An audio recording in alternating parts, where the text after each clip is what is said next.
What you see here before you is the real life example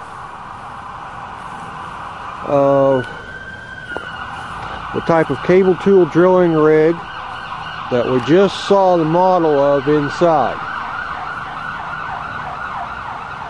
It's an actual drilling derrick. Of course, that one's iron rather than wood like the model was. And I got some pictures, still pictures of this last year, but I think with the video and the audio, you will get a lot better idea of how one of these units operated. Narrate, this type of rig was used in the teens and into the 30s during the oil boom in Kansas. Yes, Kansas did have an oil boom.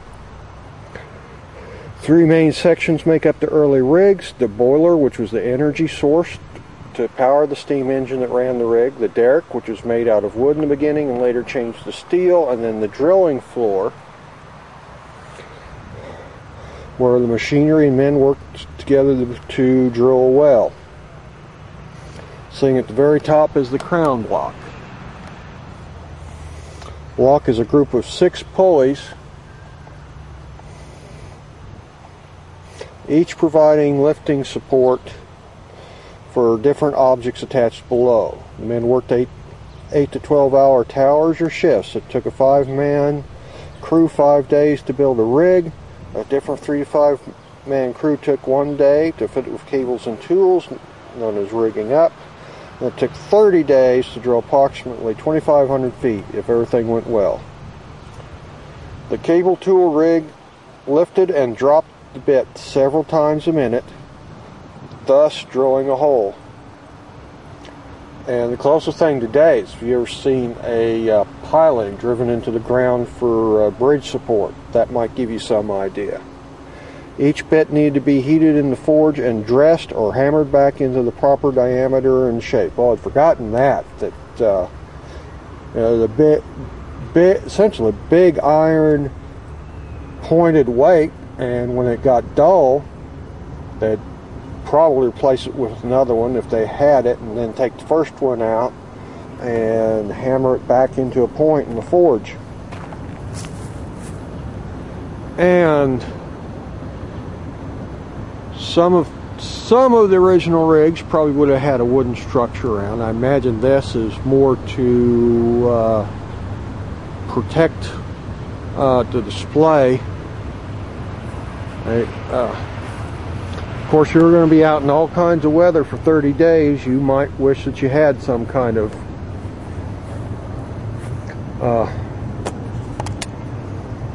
protection. We'll go on to see.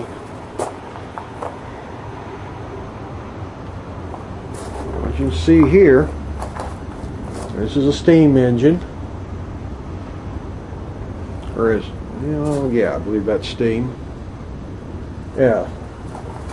And you see some of the other engines here that they use. This is a Kohler light plant, so that'd be a generator, 110 volt, 2 horsepower, 32 volt generator. But this is what ran the rig. Is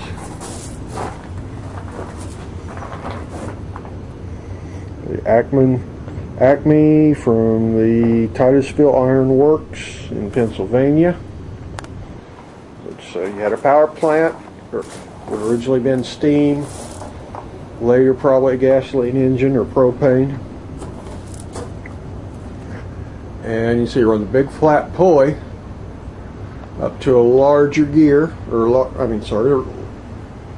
larger belt.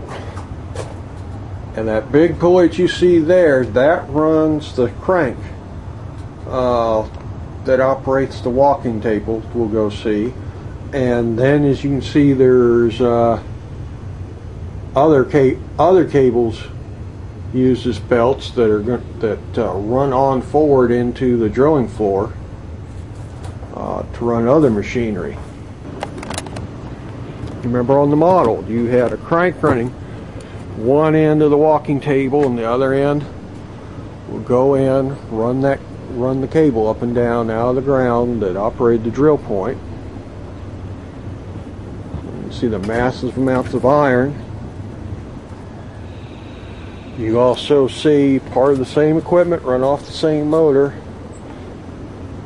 is the business end of the winch that ran up to the top and lifted equipment in and out of the hole, and pipe and all that.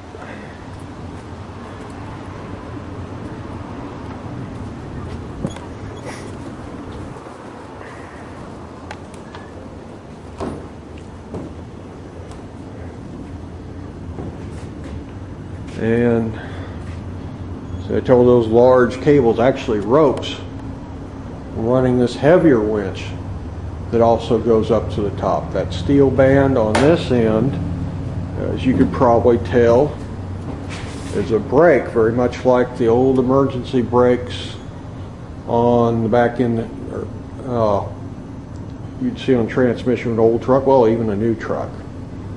But smaller vehicles like pickups and cars don't use that type of brake anymore. That way they could stop the winch and hold stuff so it doesn't fall down on the men. All right. See, here's the other end of your walking table coming through into the building. Put on a low light, maybe you can see a little. I don't think so. All right. We'll go back. And so that would crank out here outdoors. Would crank the outer end up and down, and the inside end would go up and down, and lift the cable in and out of the hole. And at the bottom of that cable would be that big weight that just keeps dropping repeatedly into the ground to create your hole. Now you might ask what this apparatus is on the floor. Alright, this is, once you had your hole drilled, then you'd have to put your casing and your pipe down to the hole, and as you added each section of pipe, it would have to they'd have to be screwed together as you went. And conversely, if you were going to work on the well, you'd have to take the pipe apart as you went back. So essentially what you see on the ground, this is a ratchet that moves along that circular track. So you see your tools here, your big wrenches. So you put, imagine you would fix one end or one of the wrenches here in that stop. And the wrenches are so big, well, you'd probably start screwing things together by hand. But to get it really, really tight, you would fix one end of one wrench down here, attach the other wrench over on the other end to this ratchet, and then just finish it by cranking this ratchet around the little semicircular track, and that would tighten your fitting about half a turn each time, and repeat as necessary to make your fittings tight. I'm going to go back over here and see back down that tunnel a little, and the equipment.